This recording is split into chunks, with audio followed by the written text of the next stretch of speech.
మూడుముళ్ళ బంధం పార్ట్ 8.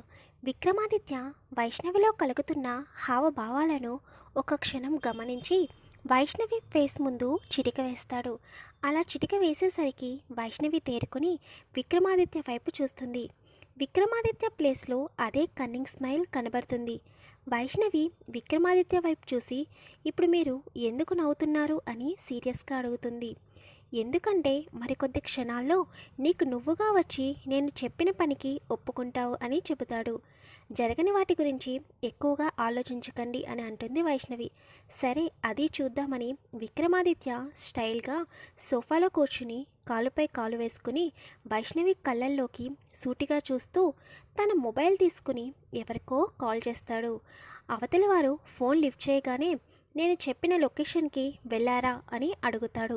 అతను వెళ్ళాం సార్, ఇక్కడే ఉన్నాము, మీరు ఎప్పుడు లోపలికి వెళ్ళమంటే అప్పుడే లోపలికి వెళ్తాము అని చెబుతాడు. విక్రమాదిత్య ఫోన్ స్పీకర్ ఆన్ చేశాడు కాబట్టి అదంతా వైష్ణవి వింటూ ఉంటుంది. కానీ వైష్ణవికి అసలు ఏమీ అర్థం కావడం లేదు. విక్రమాదిత్య ఎవరితో మాట్లాడుతున్నాడో కూడా తెలియడం లేదు. సరే అయితే ఇప్పుడు మీరు లోపలికి వెళ్ళి వాళ్ళకి ఆ పేపర్స్ చూపించి ఈవినింగ్ లోపు అందరూ అక్కడ ఖాళీ చేయాలని చెప్పండి అని అంటాడు. ఓకే సార్, మీరు లైన్లో ఉండండి, మేము లోపలికి వెళ్తున్నాం అని చెప్పి ఆ పర్సన్ మరియు అతనితో పాటు ఇద్దరూ కలిసి లోపలికి వెళ్ళి అక్కడ ఉన్న ఒక రూమ్లోకి వెళ్ళి ఆ రూమ్లో ఉన్న పెద్దాయనతో మీరు సాయంత్రంలోగా ఇక్కడ నుండి ఖాళీ చేయాలి, ఈ ప్రాపర్టీ మొత్తం మా సార్ విక్రమాదిత్య గారు కొనేశారు అని చెబుతాడు. అప్పుడు ఆ వ్యక్తి, సార్ మేము ఎంతో కాలంగా ఇక్కడే ఉంటున్నాము, మేము మాత్రమే కాదు అమ్మ నాన్న తమకంటూ ఎవరూ లేని పిల్లలు మొత్తం 200 మంది వరకు ఇక్కడే ఉంటున్నారు. ఇప్పుడు మీరు వచ్చి సడన్గా ఖాళీ చేయమంటే పిల్లలందరినీ తీసుకుని మేము ఎక్కడికి వెళ్ళాలి అని అడుగుతాడు. అది విన్న వైష్ణవి ఒక్కసారిగా షాక్ అవుతుంది.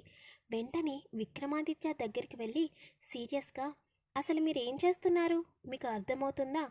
ఎందుకు నా వల్ల మీరు ఆ చిన్నపిల్లల్ని బాధ పెడుతున్నారు?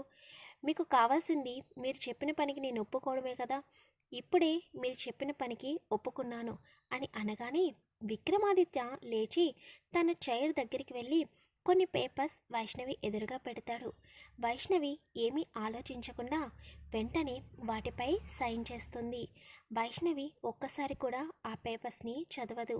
మీరు చెప్పిన పనికి నేను ఒప్పుకున్నాను కదా, ఇంకా మీరు దయచేసి వాళ్ళని వదిలేయండి, ఇంకెప్పుడు మీరు వాళ్ళ జోలికి వెళ్ళకూడదు అని అంటుంది.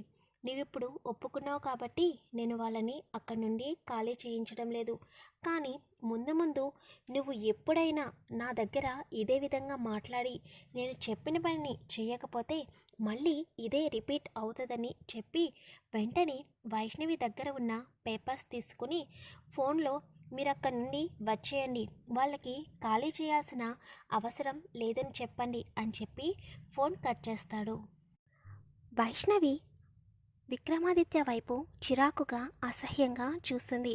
వైష్ణవి అలా చూడడం విక్రమాదిత్యకు అస్సలు నచ్చదు. ఎందుకు నా వైపు అలా చూస్తున్నావు అని అడుగుతాడు విక్రమాదిత్య. ఇప్పటి వరకు మీరు కొంచెమన్నా మంచివారు అని అనుకున్నాను, కానీ ఈ రోజుతో మీ మీద ఉన్న ఆ కొంచెం నమ్మకం కూడా పోయింది. మీరసలు మనిషి కాదు, రాక్షసుడు. మీకు విక్రమాదిత్య అన్న పేరు కంటే రాక్షసుడు అన్న పేరు పెడితే బాగుండేది అని చెప్పి అక్కడ ఒక క్షణం కూడా ఉండకుండా తన క్యాబిన్లోకి వెళ్ళిపోతుంది. ఎప్పుడైతే వైష్ణవి విక్రమాదిత్యను రాక్షసుడు అని పిలిచిందో ఒక క్షణం విక్రమాదిత్య చైర్లో కూర్చునిపోతాడు. తనను ఒక అమ్మాయి అన్ని మాటలు అంటున్నా కూడా తనెందుకు రియాక్ట్ అవ్వడం లేదు విక్రమాదిత్యకు అస్సలు అర్థం కాదు. అంతేకాకుండా తను అన్ని మాటలు అంటుంటే తనకు ఎందుకు బాధగా అనిపిస్తుందో కూడా విక్రమాదిత్యకు తెలియక కొన్ని క్షణాలు కళ్ళు మూసుకుని మళ్ళీ కళ్ళు తెరిచి సీరియస్గా ఫేస్ పెట్టి, నేను అనుకున్న పనిని సాధించాను, ఇప్పటి నుండి నువ్వు రిత్విక్ అసలు ఆఫీస్లో కూడా కలవడానికి లేకుండా చేశాను అని ఒక చిన్న స్మైల్ ఇస్తాడు. ఛాంబర్లోకి వెళ్ళిన వైష్ణవి నేరుగా రిత్విక్ దగ్గరికి వెళ్తుంది. కానీ ఈసారి రిత్విక్కి నిజం చెప్పాలని అనిపించడం లేదు. ఎందుకంటే నిన్న జరిగిన దానికి ఇప్పటికే రిత్విక్ విక్రమాదిత్యపై చాలా కోపంగా ఉన్నాడు. తనని తాను బాధ పెట్టుకున్నాడు. అలాంటిది ఇప్పుడు ఈ విషయం చెబితే నేరుగా వెళ్ళి విక్రమాదిత్యను ఏమన్నా చేస్తాడేమో, మళ్ళీ రిత్విక్ ఇబ్బందులు పడతాడని గ్రహించిన వైష్ణవి రిత్విక్ దగ్గరికి వెళ్ళి ఎదురుగా చైర్లో కూర్చుని కళ్ళు మూసుకుంటుంది. వైష్ణవిని చూసిన రిత్విక్ మళ్ళీ ఏమైంది వైషు, ఎందుకు డల్గా ఉన్నావు అని అడుగుతాడు. ఏమీ లేదు, నీతో ఒక విషయం మాట్లాడదామని వచ్చాను అని చెబుతుంది. నువ్వు ఏ విషయమైనా నా దగ్గర మాట్లాడవచ్చు అని అంటాడు. అప్పుడు వైషు రిత్విక్తో, నీకు తెలుసు కదా, నేను ప్రతి నెల నిర్మలాంబ అనాథాశ్రమానికి నా సాలరీలో 50% వాళ్ళకి డొనేట్ చేస్తానని, అంతేకాకుండా ప్రతి వారం అక్కడికి వెళ్ళి అక్కడున్న పిల్లలతో ఉండి వస్తానని అని అంటుంది. ఇప్పుడు ఆ విషయం గురించి ఎందుకు మాట్లాడుతున్నావు వైష్ణవి? నేను నిన్ను 1 ఇయర్ నుండి చూస్తున్నాను కదా. నీకు సెలవు దొరికిన ప్రతిసారి అనాథాశ్రమానికి వెళ్ళి అక్కడున్న పిల్లలతో కలిసిపోయి అక్కడే ఉండి సాయంత్రం తిరిగి వస్తావు. నీతో పాటు నేను కూడా చాలాసార్లు వచ్చాను కదా అని అంటాడు. కానీ అని వైష్ణవి అక్కడితో మాట్లాడడం ఆపేస్తుంది. వైష్ణవి, ఏమైంది? వైషు ఎందుకిప్పుడు అనాథాశ్రమం గురించి మాట్లాడుతున్నావు, చెప్పు అని రిత్విక్ అనగానే, వాళ్ళకి ఫండ్ అనేది సరిపోవడం లేదు, దానివల్ల నేను దీనికన్నా బెటర్ జాబ్ చూస్ చేసుకున్నాను అని చెబుతుంది రిత్విక్తో. రిత్విక్ వైష్ణవి ఏమంటుందో అర్థం కాదు. దీనికన్నా బెటర్ జాబ్ అంటే నువ్వు వేరే చోట జాబ్కి అప్లై చేసావా నాకు తెలియకుండా అని అడుగుతాడు రిత్విక్.